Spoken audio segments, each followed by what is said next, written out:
पत्नी के मरने के बाद सीता के बाप ने दूसरी शादी कर ली और सौतेली माँ से भी 2 बेटियां पैदा हो गई। सौतेली माँ ने सीता को नौकरानी बनाकर रख लिया और उसकी बेटियां सारा दिन कोई काम न करती। काली रंगत की वजह से सीता का कहीं रिश्ता नहीं हो पा रहा था।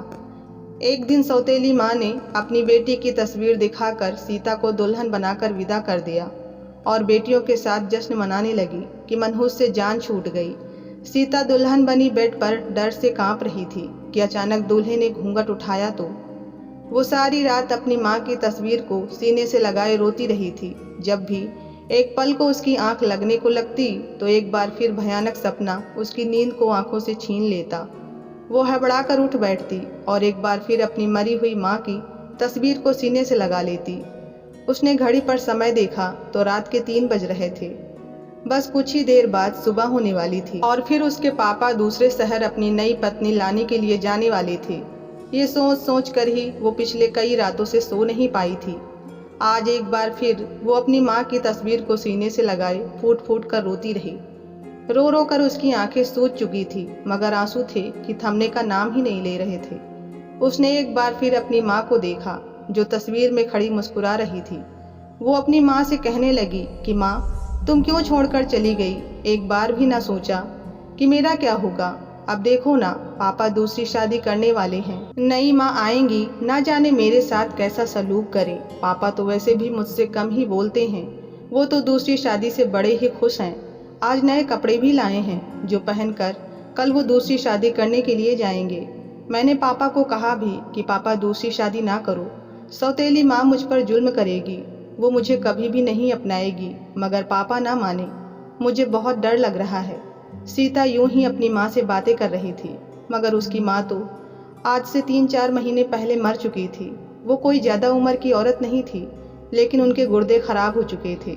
जब तक इस बात की खबर मिली तब तक बहुत देर हो चुकी थी। सीता का बाप भी कुछ खास परवाह करने वाला नहीं था। पैसों के मामले में वो वैसे भी बहुत कंजूस था। कहने लगा कि जो होना था वो हो गया, तुम्हारी मौत ऐसे ही लिखी होगी। यूं कुछ ही हफ्तों बाद सीता की माँ मर गई। उसके पापा की आंख से तो एक भी आंसू तक न गिरा। सीता की माँ की मौत को कुछ ही दिन गुजरे थे कि उसके पिता को दूसरी शादी करने का शौक चढ़ गया। वो अगले ही दिन से रिश्ते वाली बुआ को कहने लगा कि मेरे लिए कोई लड़की ढूंढो, मैं दूसरी शादी करना चाहता हूँ। पत्नी आएगी तो घर के काम को संभाल लेगी। सीता तो तड़प उठी थी, कहने लगी कि पापा, मैं घर के सारे काम काज कर लूँगी। वो 14 साल की लड़की थी, पूरा ना सही मगर थोड़ा बहुत तो घर को संभाल ही सकती थी। उसने कुछ ही महीने बाद एक लड़की ढूंढ ली और फिर शादी का दिन फिक्स हो गया। उस दिन सीता पापा के पैरों पे गिरकर आखिरी बार मिन्नतें भी करने लगी कि पापा, अगर नई माँ आ गई तो आप तो मुझे भूल ही जाओगे। तो सीता का बाप बोला कि पागल, तू तो मेरी बड़ी और इकलौती बेटी है। जो तेरा दर्जा है उस दर्जे तक तो कोई भी नहीं पहुंच सकता। उसने ऐसे ही कई दिलासे सीता को दिए थे जो कि सिवाय पानी के बुलबुले के और कुछ भी ना थे। आखिर शादी का दिन भी आ गया। सीता का पिता अपनी दूसरी पत्नी को विदा करके घर ले आया। शाम का समय था। सीता ने देखा तो एक पल को वो देखती रह गई क्योंकि उसकी दूसरी माँ बहुत ज़्यादा सुंदर थी। उसके चेहरे से तो नज़र हटाई नहीं हटती थी। उसके पापा तो अपनी दूसरी पत्नी पर दिलो जान से फिदा होता जा रहा था। सीता एक बार फिर अपनी माँ की तस्वीर को देखने लगी। सांवली और ठीक ठाक सी शक्ल सूरत वाली औरत थी। सीता भी अपनी माँ पर ही गई थी। सांवली और ठीक ठाक शक्ल, उसमें कशिश नाम की जरा सी भी कोई चीज ना थी। सौतेली माँ ने घर में कदम रखा तो एक नज़र सीता पर डाली और फिर अपने कमरे की तरफ चली गई। सीता सर झुकाए वापस अपने कमरे में आ चुकी थी। अगले ही दिन से घर का नक्शा बदल चुका था। उसके पापा तो सिर्फ अपनी दूसरी पत्नी के ही होकर रह गए थे। शायद इतनी सुंदर पत्नी पाकर वो अपनी बेटी तक को भूल चुके थे। पहले जो वो जरा नरमी से बात कर लिया करते थे, अब वो भी उन्हें गवारा ना था। सीता अगर कुछ कह देती तो झिड़क दिया करते। शुरू में तो घर की सारी जिम्मेदारी सौतेली माँ ने ही संभाली थी। वो घर के काम करके सारी जिम्मेदारियां उठाकर अपने पति का दिल जीतने लगी। वहीं सीता स्कूल जाती और स्कूल के बाद घर आकर फिर शाम के कामों में अपनी सौतेली माँ का हाथ बटा दिया करती। एक दिन सौतेली माँ की तबीयत खराब हुई। जब डॉक्टर के पास ले जाया गया तो खबर मिली कि वो प्रेग्नेंट हैं। उस दिन सीता का बाप बड़ा ही खुश था, लेकिन अब पूरे घर की जिम्मेदारी सीता पर आ गई। सीता का बाप उससे कहने लगा कि बेटा, तुम्हारी माँ की तबीयत खराब रहती है, इसलिए अब घर के सारे काम तुम खुद ही कर लिया करोगी। बेहतर है कि फिलहाल स्कूल जाना बंद कर दो। जब तुम्हारी माँ की तबीयत ठीक होगी तो फिर जाती रहना। पापा की बात सुनकर सीता ने हाँ में सर हिला दिया। उसने स्कूल जाना बंद कर दिया था और फिर दोबारा कभी उसने स्कूल का मुंह तक ना देखा। सौतेली माँ के तो अंदाज ही निराले हो चुके थे। वो अब सीता पर हुक्म चलाने लगी थी। जरा सा काम गलत होता तो उसे झिड़क देती और कहती कि ठीक ठीक काम करो, जो मैं कहूँ वही करो, वरना तुम्हारे पापा से तुम्हारी शिकायत लगा दूंगी। सीता अपने बाप से बहुत डरती थी। खामोशी से घर के काम करती रहती। सारा दिन काम करके थकी हारी बिस्तर पर लेटती तो एक एक जोड़ दर्द से चूर होता, मगर शिकायत करती भी तो किससे? अपनी माँ की तस्वीर सीने से लगाकर बस रोती ही रहती। कुछ समय बाद सौतेली माँ ने एक बेटी को जन्म दिया। सीता छोटी बहन को देखकर बड़ी ही खुश हुई। जब उठाने के लिए उसके पास गई तो सौतेली माँ ने हाथ लगाने से मना कर दिया। कहने लगी कि अभी ये बच्ची है, तुम इसे गिरा दोगी।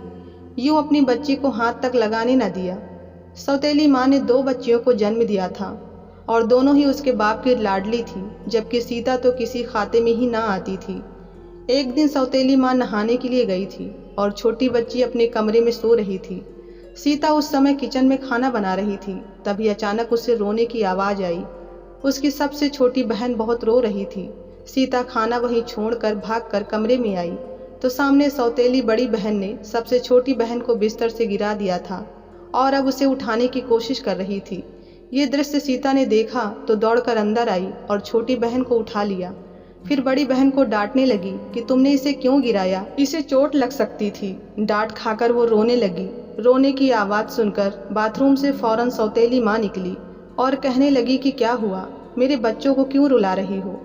तो तभी बड़ी बेटी फौरन रोते हुए कहने लगी कि माँ देखो ना, सीता दीदी ने हमें मारा है। वो कमरे में आई और छोटी गुड़िया को फर्श पर गिरा दिया। मैं जब इसे उठाने लगी तो मुझे भी थप्पड़ मार दिया। इतना सुनना था कि सौतेली माँ आग बबूला हो गई। उसने एक झन्नाटेदार थप्पड़ सीता के मुंह पर मारा और फिर बालों से पकड़कर कहने लगी, तुम्हारी हिम्मत कैसे हुई मेरी बच्चियों पर हाथ उठाने की? डायन मनहूस कहीं की। तुझ जैसी कलमुही को तो मुझे कब का इस घर से रफा दफा कर देना चाहिए था। ये तो मेरी ही अच्छाई है जो अभी तक तुम्हें इस घर में रखा हुआ है और अब तुम मेरी ही बच्चियों पर हाथ उठाओगी। सीता सफाई में कुछ कहना चाहती थी, मगर किसी ने उसकी बात सुनी ही नहीं। सौतेली माँ ने उसे मारकर कमरे से निकाल दिया। जब रात को उसके पापा घर आए तो सौतेली माँ ने उन्हें भी खूब बढ़ा चढ़ाकर शिकायत लगाई, तो वो भी सीता पर भड़क उठे। उस पर हाथ तक उठाने से परहेज ना किया। सीता बेकसूर सबकी डांट सह रही थी। सीता को तो यकीन हो चुका था कि अब उसका बाप उसका नहीं रहा। वहीं सौतेली माँ ने जब देखा कि उसका पति अब पूरी तरह उसके काबू में आ चुका है तो उसने नए हथकंडे अपनाना शुरू कर दिया। जानबूझकर जब पति घर आता तो झूठे इल्जाम लगाकर सीता को डांट पड़वाती रहती। फिर एक दिन कहने लगी कि क्यों ना हम सीता की शादी कर दें, कम से कम इससे हमारी जान तो छूटेगी। वैसे भी अब इसकी शादी की उम्र हो चुकी है। सीता के बाप ने हाँ कह दिया तो अगले ही दिन से सौतेली माँ ने सीता के लिए रिश्ते ढूंढने शुरू कर दिए, मगर जो भी सीता को देखता तो फौरन इनकार कर देता, क्योंकि सीता बहुत ही ज़्यादा सांवली रंगत की थी। उसमें कुछ भी खास ना था। हालांकि वो और हर चीज़ में अच्छी लड़की थी, मगर लोगों को सिर्फ चेहरे से मतलब होता है। कई रिश्ते यूं ही टूटते चले गए। वक्त गुजरता गया और उसकी दूसरी बहनें भी जवान हो गई। वो दोनों ही अपनी माँ की तरह बड़ी ही हसीन और सुंदर थी, जबकि उनका व्यवहार बहुत ही ज़्यादा बुरा था। उन्हें किसी से बात करने की तमीज़ तक ना थी, मगर इसके बावजूद लोग उन्हें पसंद करते थे क्योंकि वो सुंदर थी। सीता की उम्र भी वक्त के साथ साथ बढ़ चुकी थी, मगर अभी तक उसका रिश्ता तय नहीं हुआ था। वो बात बात पर जिल्लत सुनकर अब पत्थर दिल हो चुकी थी। उसकी माँ हर बार उसे कलमुही, काली और ना जाने कैसे कैसे नामों से बुलाकर जलील किया करती थी। फिर एक दिन नए रिश्ते के लिए रिश्ते वाली बुआ से कहा कि मैं अपनी बड़ी बेटी के लिए रिश्ता देखना चाहती हूँ, तुम मेरी बड़ी बेटी की तस्वीर दिखाओ। जैसे ही उसने अपनी बड़ी बेटी की तस्वीर लड़के वालों को दिखाई तो उन्होंने फौरन शादी के लिए हामी भर ली। ये खबर जब सीता की सौतेली माँ को मिली तो वो बड़ी ही खुश हुई। मंगनी और सारी रस्मों रिवाजों तक सब कुछ सीता की सौतेली बहन के साथ निभाए गए। मगर जब शादी का समय आया तो सौतेली माँ ने दुल्हन बनाकर सीता को बिठा दिया। सीता बहुत डर रही थी। अपनी माँ के आगे हाथ जोड़कर कहने लगी, आप ऐसा कर तो रही हैं, लेकिन जब ससुराल वाले प्रीति की जगह मुझे देखेंगे तो ना जाने मेरे साथ क्या होगा, कहीं वो मुझे उसी समय छोड़ ही ना दे। मगर सीता की सौतेली माँ फौरन बोली कि हमें इससे कोई मतलब नहीं, हमारा काम है तुम्हें ब्याह देना, इसके बाद तुम जियो या मरो, इससे हमें जरा भी फर्क नहीं पड़ता। बस तुम जैसे बोझ को सर से उतार कर अपने कंधे हल्का करना चाहते हैं। इतना सुनकर तो सीता के होंठ जैसे सी चुके थे। वो जानती थी कि उसकी जिंदगी के सारे फैसले उसकी सौतेली माँ को ही करने हैं। वो तो जैसे हर जुल्म सितम झेलने के लिए ही इस दुनिया में आई है। शादी का समय आया तो उसे घूंघट कराकर शादी में बैठा दिया गया। शादी हो चुकी थी और सीता की विदाई होने वाली थी। सभी लोग बार बार सीता का चेहरा देखने की फरमाइश कर रहे थे, मगर सौतेली माँ कहने लगी कि हमारे यहाँ रिवाज है कि दुल्हन को सबसे पहले पति ही देखता है, उसके बाद ही अगले दिन बाकी रिश्तेदारों को दुल्हन दिखाई जाती है। इसी रिवाज के तहत सीता की विदाई हो गई और वो दुल्हन बनी अपने कमरे में घूंघट ओढ़े बैठी थी। कुछ समझ नहीं आ रहा था कि क्या करे। वो यही सोच रही थी कि अगर कुछ देर बाद उसका राज खुल गया तो क्या होगा। जिंदगी तो पल भर में बदल कर रह जाएगी। कहीं गुस्से में आकर उसके पति ने उसे तलाक दे दिया तो फिर, ये सोचकर ही सीता की जान निकल रही थी। कुछ देर बाद दरवाजा खुला और उसका पति कमरे में दाखिल हुआ। वो तो सूखे पत्ते की तरह कपकपा रही थी, क्योंकि कुछ ही पलों बाद उसका राज खुलने वाला था। उसका पति चलता हुआ उसके करीब आ रहा था। हर कदम के साथ साथ उसकी धड़कनें भी बढ़ती जा रही थी। सीता दिल ही दिल में प्रार्थनाएं कर रही थी कि कोई बड़ा मुद्दा ना बने, वरना क्या होगा, वो तो जीते जी मर जाएगी। उसने जब घूंघट से ही नज़र उठाकर देखा तो पति के कदमों की तरफ उसे देखकर यूं महसूस हुआ जैसे वो लड़खड़ा कर चल रहा हो। लड़खड़ा कर चलते हुए वो बिस्तर तक आया था। अगले ही पल सीता के दिल में ख्याल आया कि जिस तरह वो लड़खड़ा कर गिरता पड़ता हुआ बिस्तर तक आया था, उसे देखकर लग रहा था जैसे कोई नशे में धुत इंसान चलता हुआ आया हो। कहीं उसकी सौतेली माँ ने उसकी शादी किसी बुरे इंसान से तो नहीं करवा दी थी। ये सोचकर ही उसकी हालत खराब होने लगी। अगले ही पल उसका पति उसके सामने आकर बैठ गया। वो बिस्तर पर यूं हाथ रखते हुए बैठा था जैसे कुछ ढूंढना चाह रहा हो। सीता सर झुकाए बैठी थी। पति के चेहरे की तरफ देखने की हिम्मत उसमें ना थी। उसका पति आगे बढ़ा और कहने लगा, देखिए, मैं चाहता हूँ कि आपको सब कुछ सच सच बता दूँ। मैं नहीं चाहता कि हमारी जिंदगी झूठ से शुरू हो। सीता ने नज़र उठाकर घूंघट से ही अपने पति की तरफ देखा। उसका पति बहुत ज़्यादा हसीन नहीं था, बल्कि मामूली सी शक्ल सूरत का था, जो उसके सामने आंखों पर चश्मा लगाए बैठा था। सीता ने मुश्किल से बोलते हुए कहा, जी आप क्या कहना चाहते हैं? अगले ही पल उसके पति ने अपने हाथ सीता के हाथ की तरफ बढ़ाए और फिर उसके घूंघट को पकड़ा और फिर कपकपाते हुए हाथों से उसका घूंघट उतार दिया।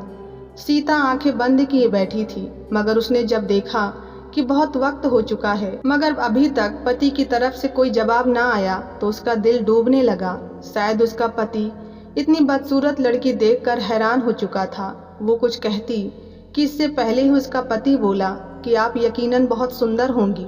मैंने आपको मन की आंखों से देख लिया है। आप बहुत शर्मो हया वाली और अच्छी लड़की हैं। आपके बोलने का अंदाज ही आपके चरित्र की गवाही दे रहा है। मैं इंसान के शब्दों से ही उस इंसान को परख लेता हूँ। सीता अपनी सफाई में कुछ कहना चाहती थी, मगर उसका पति कहने लगा कि देखो, मैं ये कहना चाहता हूँ कि मेरी नज़र की समस्या है। जैसे ही अंधेरा होता है तो मेरी नज़र ख़त्म हो जाती है। मुझे रात के अंधेरे में कुछ भी नज़र नहीं आता। मैं सिर्फ दिन की रोशनी में ही देख सकता हूँ। मैंने इस बीमारी का बहुत इलाज करवाया, मगर अभी तक कोई खास नतीजा नहीं निकल सका। मैं तुम्हें दुल्हन के रूप में देखना चाहता था। यकीन मानो, मैंने तुम्हें तस्वीर में भी नहीं देखा, बस अपने माँ बाप पर ही यकीन किया और उनसे कहा था कि आप मेरी ज़िंदगी में मेरे जैसे ही किसी लड़की को शामिल कीजिएगा जो मेरी इस कमी के साथ मुझे कबूल करे। जैसे जैसे सीता का पति बोल रहा था, वो हैरत से अपने पति को देख रही थी। उसके सारे अंदाजे गलत साबित हुए थे। उसके पति को तो रात में दिखाई ही नहीं पड़ता। उसने एक गहरी सांस ली। उसका पति उसके सामने खुद को कम समझ रहा था और ऐसी बातें कर रहा था जिससे वो सीता का दिल जीत सके। सीता ने अगले ही पल अपना हाथ बढ़ाकर अपने पति के हाथ पर रखा और कहने लगी कि आप फिक्र ना करें, मुझे आपकी इस बीमारी से कोई प्रॉब्लम नहीं, ये तो भगवान की तरफ से है, इसका इलाज मुमकिन है और हो भी जाएगा। अगर ना भी हुआ तो भी मैं जिंदगी के हर कदम पर आपके साथ खड़ी रहूंगी। सीता के शब्द और मीठे बोल सुनकर तो जैसे उसका पति खिल उठा था और वो उसके बारे में पूछने लगा, मगर सीता चुप रही। कहने लगी कि मैं आपको अभी अपने बारे में कुछ भी नहीं बताऊंगी। सुबह जब आप अपनी आंखों से मुझे देखेंगे तभी मैं आपको अपनी असलियत बता दूंगी। यूं ही सारी रात वो दिल का बोझ हल्का करता रहा। जब सुबह हुई तो सीता पति के सामने आकर खड़ी हो गई। उसके पति ने जब सीता को देखा तो उसके चेहरे पर मुस्कुराहट फैली और कहने लगा कि तुम तो अपने चरित्र की तरह ही सुंदर हो। उस पल सीता ने अपनी पिछली जिंदगी के बारे में सब कुछ अपने पति को बता दिया और ये भी बता दिया कि उसकी शादी किन हालातों में हुई थी। ये सुनकर उसके पति ने गहरी सांस ली और कहने लगा कि हम वक्त, हालात और घर वालों को बुरा नहीं कहेंगे, क्योंकि ये हमारी किस्मत है। ये तुम्हारा और मेरा नसीब भी था जो आज हम पति पत्नी के रूप में एक दूसरे के सामने खड़े हैं। तुम में तो कोई भी कमी नहीं है, तुम तो हर कमी से आज़ाद हो। तुम तो मोम का दिल रखती हो और मैं तुम जैसी लड़की को ही अपनी जिंदगी में शामिल करना चाहता था। ये सुनकर तो सीता जैसे हवा में उड़ने लगी थी। उसके आंसू बहकर उसके गर्दन तक जा रहे थे। वो अपने पति के गले लगकर सिसक सिसक कर रोने लगी। बरसों बाद उसे कोई अपना मिला था। अपनी माँ के बाद वो पहली बार किसी की मोहब्बत पाकर यूं रोई थी। जब वो दोनों कमरे से बाहर निकले तो सीता की सास और नंद भड़क उठी, क्योंकि उन्होंने अपने बेटे के लिए प्रीति को पसंद किया था। कहने लगी कि ये लड़की कौन है, इस लड़की को तो हमने कभी नहीं देखा। तभी सीता का पति फौरन बोल उठा, क्या माँ, दरअसल मुझे प्रीति नहीं बल्कि सीता से मोहब्बत थी, इसलिए मैंने खुद ही अपनी सास को कह दिया था कि मुझे आपकी मंझली बेटी नहीं बल्कि बड़ी बेटी से शादी करनी है। सीता की सास ने जब ये सुना तो उनके माथे पर बल पड़ गए। कहने लगी कि मैं तो तेरे लिए सुंदर पत्नी लाना चाहती थी, मगर तू अपने जैसे ही पसंद करके ले आया। खैर मुझे क्या, तेरी जिंदगी तू जैसे भी चाहे गुजारे। यूं वो दोनों अपनी जिंदगी अपने मुताबिक सुकून से गुजारने लगे। वहीं सौतेली माँ और उनकी बेटियां सुबह सुबह इस इंतजार में थी कि कब सीता बेइज्जत होकर वापस लौटेगी और हम भी उसे इधर नहीं रखेंगे। उनका ये सपना सपना ही रह गया। कई साल यूं ही गुजर गए। सीता बाल बच्चों वाली हो गई और अपने पति के साथ बहुत खुश थी, मगर उसकी दोनों सौतेली बहनों की आज तक शादी नहीं हो सकी थी, क्योंकि वो तेज तर्रार और चालाक मिजाज लड़कियों को कोई अपने घर की बहू बनाना ही नहीं चाहता था। सच कहते हैं लोग, किसी के साथ बुरा करोगे तो ऊपर वाला तुम्हारे साथ भी कभी अच्छा नहीं करेगा। कहानी कैसी लगी कमेंट में ज़रूर बताएं। पसंद आए तो लाइक सब्सक्राइब करना ना भूलें। धन्यवाद।